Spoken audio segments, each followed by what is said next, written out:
Saram to our listeners. Welcome to Saturday News number 868.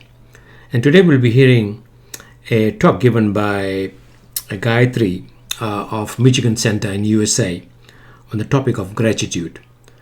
So I'm Gulab Moria and I offer my most loving and humble pranams at the lotus feet of our beloved Bhagwan, Sri Sathya Sai Baba. So let's get straight into this topic. I offer my humble pranams at the divine lotus feet of our dear Lord, Bhagavan Sri Sathya Sai Baba.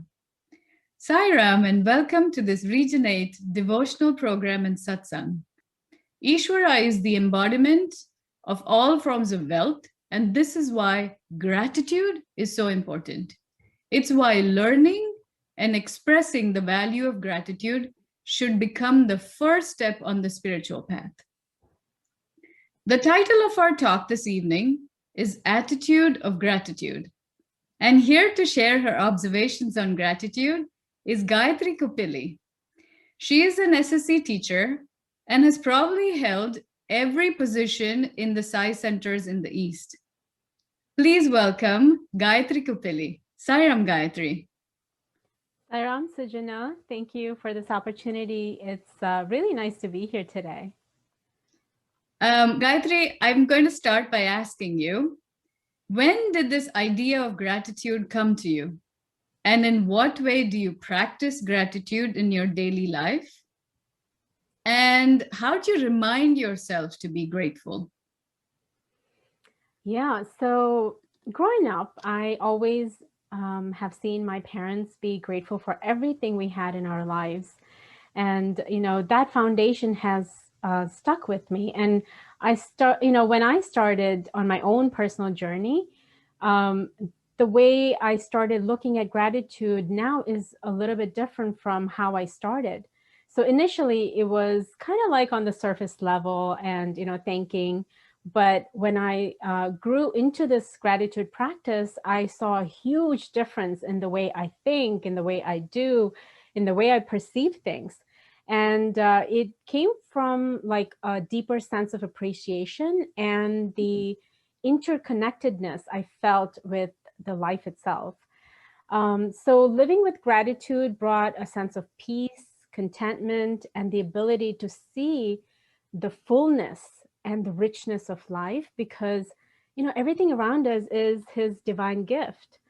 So I actually was reading a Swami's quote that talks about, he says, the first quality that you have to cultivate is gratitude to the divine. People are thankful for even small acts of service done to them. Is it not necessary to be grateful to the divine who has provided us with so many essential benefits through nature and the five elements? The air you breathe, the water you drink, the earth on which you walk are all gifts of God. How grateful are you to the sun who provides light, which cannot be equaled by all the electric bulbs in the world? Can all the pump sets in the world provide as much water as is offered in a single downpour of rain? Can all the fans in the world provide as much breeze as you get when the wind blows? Without being grateful for these divine gifts, man goes after the trivial and wastes his life. And, it's so true when Swami said this. And, there's so much to be grateful for. And so some of the ways I practice gratitude in my daily life is, I wake up in the morning, I smile and I say, thank you, God, for this beautiful day. And I thank my bed for a restful night. And I also thank my body, mind, and the relationship and everything that comes along in the day. And so, as the day goes by, like simple reminders, like, when I'm drinking water, um, I, I would say, I feel so grateful to Mother Earth for providing us with this water. And even before eating meals, we do Brahmarpanam, right? So showing gratitude to everyone that is involved in bringing the food to our tables. And I also want to share an interesting example here. Mm-hmm. Um, my friend and I were working on a side project, and this was before quarantine. So we decided to meet up at my place and work on it. And so I opened my laptop, just opened it, And then my friend, she takes it out of her bag, puts it on the table, and she opens the laptop and she does this to the laptop. And I was like, whoa, this is amazing. It just took me by surprise and it really shocked me, but I was really amazed by what she did. I mean, I realized that she's showing gratitude to the laptop. And I think it's really important. I started to understand that, everything that makes our lives comfortable, we have to be grateful for that too. And, cell phones and, this Zoom that we're doing right now, a part of, gratitude. We show them that thank you for, otherwise we won't be able to have this. So as the saying goes, it's not happy people who are grateful, it's grateful people who are happy. And it's almost like programming, our mind at some point. Like it actually, like after practicing so much, it actually became a way of living for me. That is so sweet. I should do this to my laptop right now too. Um, Gayatri, during these turbulent times, how do you maintain a positive attitude? Yes, that this is it's really hard. It's not easy for sure, and I'm still work in progress. And I this is just from my experience. As I consciously started working on making my gratitude a way of living, I have noticed that it beautifully trickles down in all aspects of my life, even in the difficult situations. And so practicing gratitude has given me a perspective to shift my thinking from what I have currently, rather than what I'm lacking currently. So when, encountering these difficult situations or even people, I would consciously bring an awareness to the present moment. I try and find any little things to hold on to, like, you know, uh, sunset or a delicious meal, or like Swami says, the ability to breathe, the ability to see, to hear. I mean, all these things sometimes is taken for granted. We think, oh, these so-called little things are just little, but they are the big things. Mhm. And it's basically gifts that are given by God. So I try to remember that, and also thinking that what I focus on expands. So when I consciously seek out these gifts, it helps me to center myself and kind of like makes me feel calm instead of agitated. And from that place of calmness, many solutions can emerge to help deal with these difficult situations. And I believe that these small shifts in thinking eventually makes a big difference. And it's not about denying the reality, but the shift in thoughts to basically realizing the power that I have for being able to see the opportunity in the obstacle. So when I look back at all these difficult situations in my life, I honestly can say that I literally came out of learning something new about myself, which helped me grow in my own spiritual journey. And there are many hidden lessons that come out of these difficult situations. And it is very important for me to be open and receptive to learn and grow from them. So viewing from the lens of gratitude actually helped me to see life in its entirety and not be overwhelmed with the temporary situations or circumstances. And, things like this too shall pass, and doing my prayers and having faith and trust in God's master plan. He knows the best. And, Swami actually gives this example of how when we want a jewel to be made out of gold, we hand it over to the goldsmith. And he or she will melt it, hammer it, cut it, weld it, all kinds of things, that are required to make this ornament. So similarly, I feel that these, so-called difficult situations are like that, melting and hammering, and that process is needed for us to transform. So yeah, those are some of the thoughts. That is so cool. I love what you said about what you practice grows and what grows expands. That's beautiful. Um, Here's my next one to you.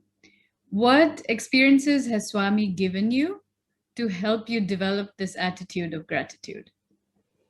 Yeah, so this is really interesting because there's a small experience that I had and it really touched me a lot. So basically, I think it was like 2 years ago, I finished my EHV training, course one, and we need to do our field work. And so we need to find public places to teach human values classes. And at that time, we had to find 4 consecutive classes that we'll be able to teach the public. So I tried so many places, like a lot of places. And they just said, we can give you 2 consecutive classes, but not 4. So I was like praying desperately to Swami. I was like, oh my gosh, I need something. And then so all of a sudden, a Montessori school, I called a Montessori school and they said, okay, maybe, the director asked me, why don't you do a presentation? We'll look at it and see how it goes. So here I got super excited. I was like, yeah, I prepared my presentation and the day arrived and I was driving to the Montessori school and I was like really nervous and I started having like, sweaty palms and Mhm. my heart was pounding so hard. And, I was just like, oh my gosh, what's going on? Like, why am I so like scared and, or like nervous, I should say. I should, because I teach SSC and this is kind of like that. So, but I guess I was desperate to make this work. So I said, okay, Swami, please help me. And I was taking a deep breath and there was a red traffic light, so I stopped at the red traffic light. And as I was taking breath and remembering Swami, this huge white van passes by me and with big letters that read, "Smile, God loves you." Oh my gosh, I was like so happy, so tearful, all kind of emotions were flooding into me, but it actually gave me confidence. It said, yes, Mhm. Swami is like, I'm here for you, don't worry about it, do your presentation. So I went ahead and did the presentation to the director and they totally loved it. And they said, you can come next month, do your 4 consecutive classes. So I did that, and all the kids and all the teachers loved it so much. They literally called me the next year to come back and teach, like some more classes with them. So, oh my gosh. I mean, I feel that these are the experiences, that Swami gives us, like when he says, I'm with you, around you, you know, in you and everything. These, it solidifies. It actually, becomes concrete and he shows us that he's there. So yeah, that was one of my experiences. That's pretty amazing. That's such a Swami story. Um, with Swami's grace, you became the president of your Sai Center. In fact, at that time, you were the youngest office bearer in your center. And you were constantly at that point immersed in Swami's work. How do you feel your relationship changed with Swami? Yeah, so when I was serving as the president, I truly and strongly felt Swami's guidance so much. I never had so many Swami's dreams in my life as in that when I was in that role, because I served in many different roles, but in that role particularly, oh my gosh, I was having so many Swami's dreams, and it was incredible. And most of the dreams were pretty much Swami telling me, very happy. And a couple of other dreams, he would say, very, very happy. And so it was like a constant in my dreams. And I was so grateful for that. And a particular dream that I had was I was actually sitting in a van in the trunk that was open. And I was just sitting there. And then I see Swami was, I see like Swami students come, 4 students, and they were holding a chair on their shoulder, like, 4 legs of the chair, and they're all holding, each one was holding a leg of a chair. And Swami was sitting on top of the chair. And I was like, whoa, this is unusual. So I mean, I was thinking in my dream that it was unusual. And then Swami looks at me and says, come on. He goes like that to me. He gestures, so I actually start following him. and we go into like a little side somewhere, but that's where it ends. And then the next day, I get a call from my church saying that, the church is where the center actually meets. So one of the people from the church calls and they say, the basement has been flooded. And oh my gosh, my first thought was Swami's picture, because we normally keep it in the closet on a small cushion on the floor. So, and that Swami's picture is basically signed by him, and it was given to one of our senior devotees in many, many, many years ago. And so I was like really worried. I was like, oh no, I don't know what condition it's going to be. And I was praying while I was driving there to kind of check it out. So I came down, I parked my car, came down, and I see that they took out the carpets and all these things. And I opened my closet, the closet that we store our things. And then I opened it. And as I opened it, I saw Swami's picture on a chair. And I was like, oh my gosh, this is probably, maybe I somehow connected the dream to what happened. And I was like, maybe Swami's telling everything will be fine. And, so it was such a beautiful dream. So the relationship between, because of the dreams, it was so beautiful. And it really increased, like I know that Swami is there and he is guiding me, kind of thing. So. Wow, that dream really gave me the chills. And it is something not to be surprised by, Swami, but at the same time, it just makes you so happy when you hear dreams like that. Gayatri, I want to say that I want to call you a gratitude practitioner in some way. So I wanted to ask you, what are some recipes that you can share to inspire young people so that they can make gratitude a practice in their lives? Well, I guess it's interesting that you said gratitude practitioner, which I'm not anywhere close to, but I would love to be someday.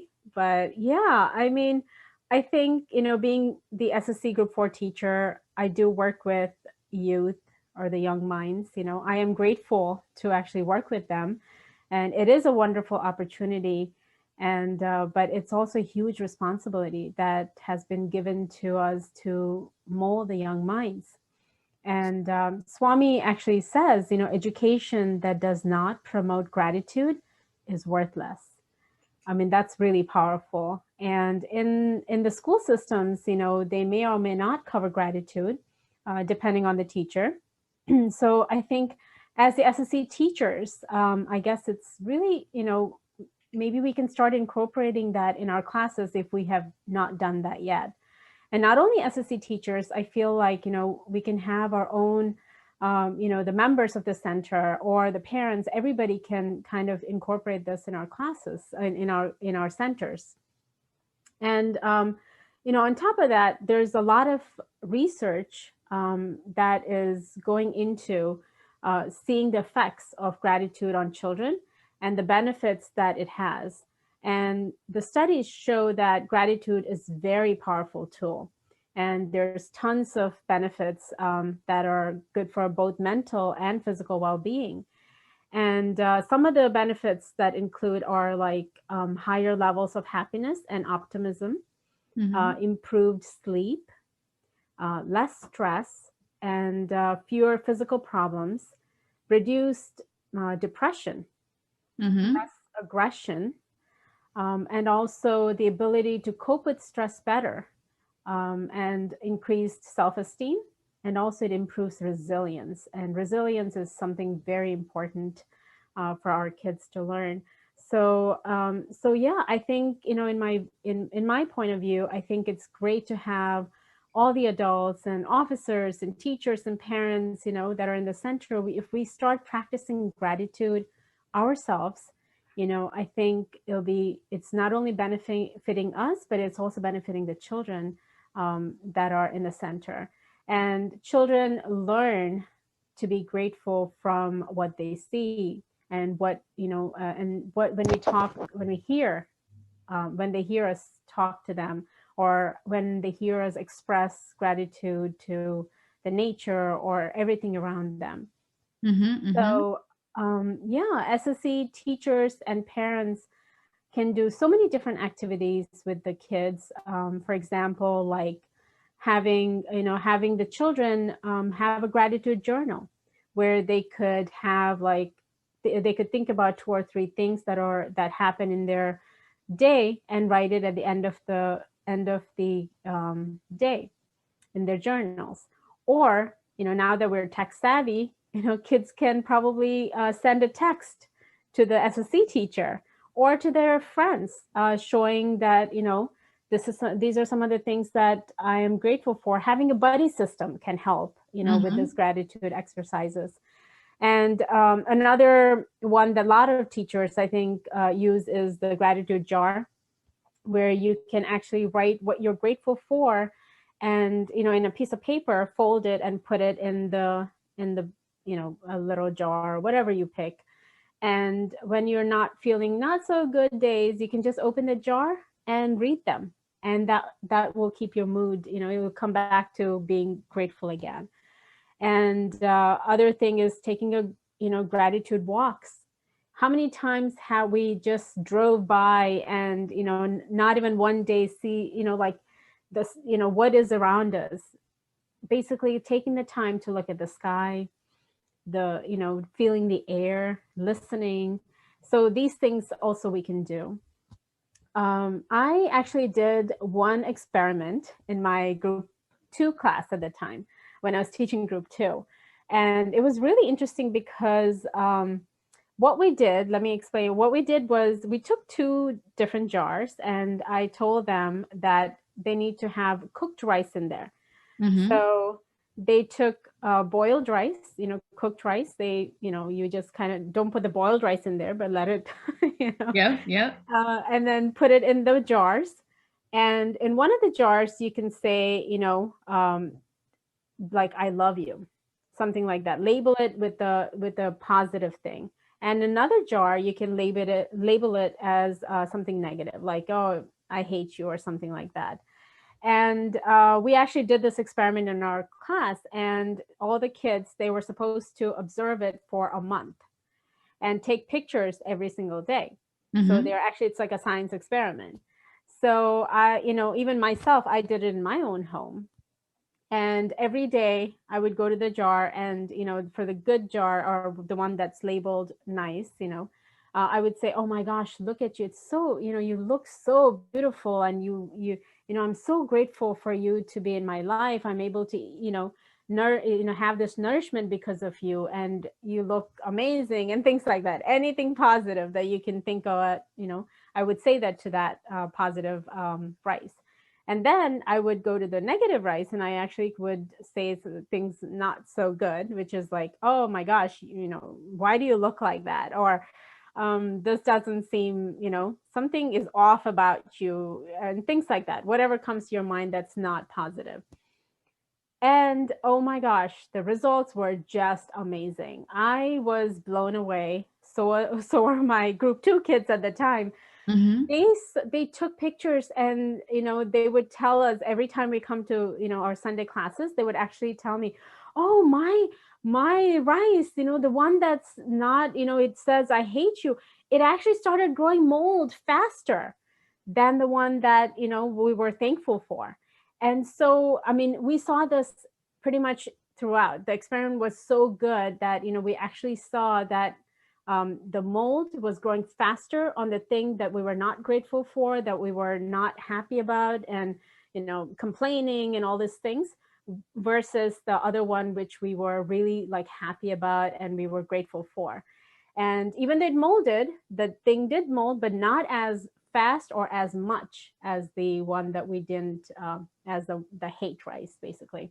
Mm-hmm. So, I mean, the kids were amazed by this results, and it really shows us that how much we can actually take this and actually like think about this. It's very profound to see that what we are grateful for is very important, Mm-hmm. and how it can like it actually shows in things like rice. I mean, if that's the thing, we have to look at our own selves and think that, okay, I need to be grateful for this, and that increases so many different things in ourselves. So and that was one of the experiments. Another thing that parents can do is basic, like when we're having dinner time, talk about, share one thing that you're grateful for at the dinner table each night. And so, these little things add up. In their minds, they're developing, they're actually becoming stronger. So it really helps, to kind of go through these little activities at home or in SSE classes. And I remember once my family and I came up with a game where we have a list, we had to list A to Z things that we were grateful for. And it was really fun to find all the things from A to Z. But it taught us, how there's so many things to be grateful for, and there's so much abundance around us. And the more we notice, the more we'll find things to be grateful for. And as the saying goes, what we practice grows stronger. So I really hope that, we all can kind of get on the bandwagon and do this, beautiful. I mean, it's so amazing to be grateful. It definitely changed my life, and I hope it does for everyone who practices it. And that's pretty incredible, that bandwagon game, going from A to Z. I was on the Satyasai with Students blog recently, and there was a story about how Swami was once in the 60s, I think, camping at the Horsley Hills, I believe it's called. And everyone had camped there, everyone had a good time, and people were about to leave.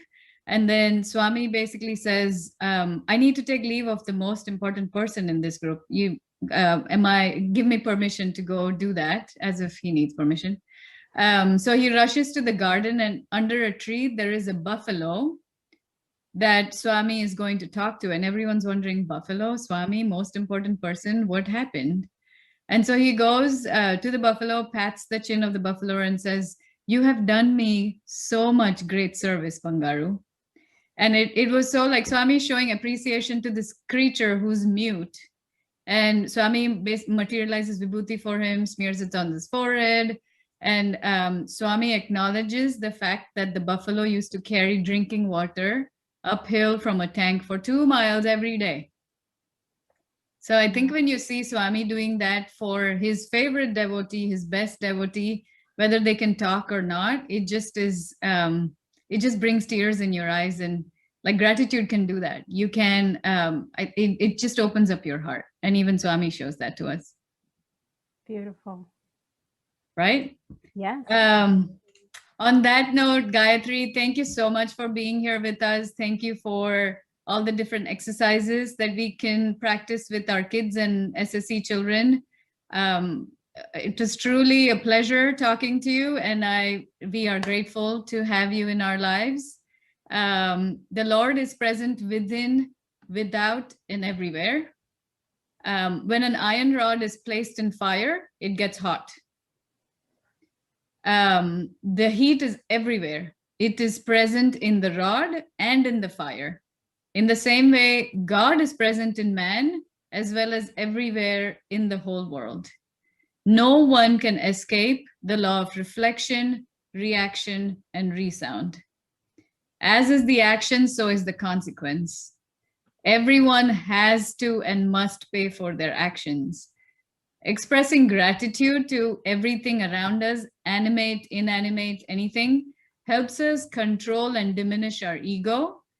And that will help us be shining examples of loving all and serving all that Swami wants us, examples that we can be, things we can do to make Swami proud of us. So we are honestly, truly, deeply grateful that you were here with us this evening. And to everyone who's attended this satsang, we offer our loving sairams to you. It is time for all of us to continue on our spiritual journeys, but we do look forward to seeing you again next week.